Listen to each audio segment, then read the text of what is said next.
इस लाल वाले बटन को दबाकर हमारे चैनल को सब्सक्राइब करें और इस घंटी को बजाना ना भूलें।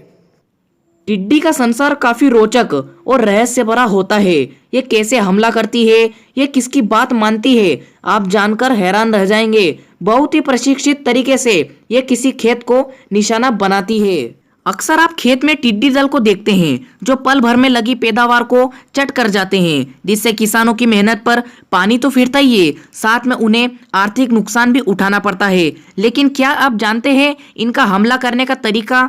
कीड़े मकोड़ों की प्रजातियों में टिड्डी दल बिल्कुल अलग तरह के जीव होते हैं। ये झुंड में कृषि प्रशिक्षित फौज की तरह हमलावर होते हैं और लहलातो खेतों को तबाह कर आगे बढ़ जाते हैं। टिड्डी दल की फौज जिस खेत पर हमला करने का इरादा करती है उस पर एक सिरे से अचानक दाखिल होती है और दूसरे सिरे पर पहुंचने तक खेत उजाड़ देती है। टिड्डी दल उस वक्त तक तबाही फैलाता रहता है जब तक उस खेत में तमाम फसल बर्बाद ना हो जाए। जब उसे पूरी तरह विश्वास हो जाता है कि अब उस खेत में उसकी दिलचस्पी के लिए कुछ भी बाकी नहीं बचा हो, तो फिर वे अगले खेत का रुख कर उसे भी अपना शिकार बना डालते हैं। फसलों को नुकसान पहुंचाने वाले कीड़े मकोड़ों में टिड्डी दल सबसे निर्दयी और खौफनाक किस्म का होता है। टिड्डी की 6 टांगे होती है, 2 सीने में और 2 बीच में और 2 आखिर में। टिड्डी उन कीट पतंगों में से एक है जो फौज की तरह एक साथ उड़ती है।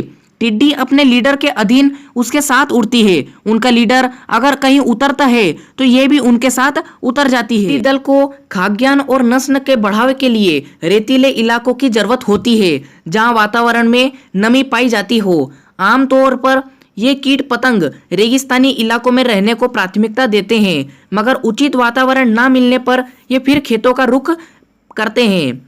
टिड्डी से तात्पर्य कीड़े मकोड़े की उस प्रजाति से होता है जो कभी झुंड की शक्ल में इकट्ठी उड़ती हुई आती है। ये जिस खेत या फसल पर बैठ जाए उसे चट कर जाती है, जहां तक कि पेड़ों के पत्तों का भी स्वाहा कर देती है। कहा जाता है कि टिड्डी में कई जानवरों की 10 विशेषताएं पाई जाती है। घोड़े का चेहरा, हाथी की आंख, बैल की गर्दन, 12 सींगा के सींग, शेर का सीना, बिच्छू का पेट, ऊंट की रान, शतुरमुर्ग की टांग और सांप की दूम की तरह उनका आकार होता है।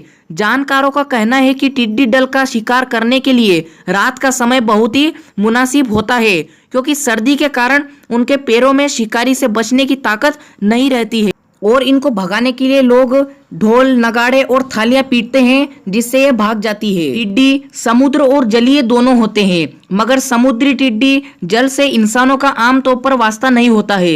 ये शक्ल के एतबार से कुछ बड़ी होती है और कुछ छोटी।